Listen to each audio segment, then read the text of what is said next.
मग गणपतीची मम्मा घ्यायला आली तर जाणार ना बच्चा. मग कसं पकडून ठेवणार तू सांग. हा?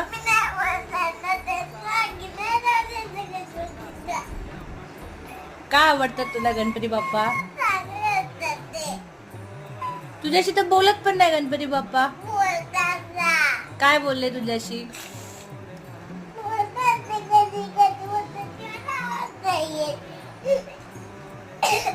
मग तुला का आवडतात गणपती बाप्पा मला ते सांग.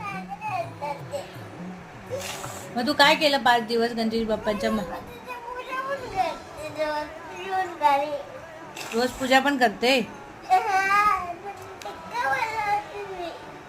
अच्छा. आणि का मग ते पुढच्या वर्षी परत येणार, परत आपण त्यांना टिक्का लावू.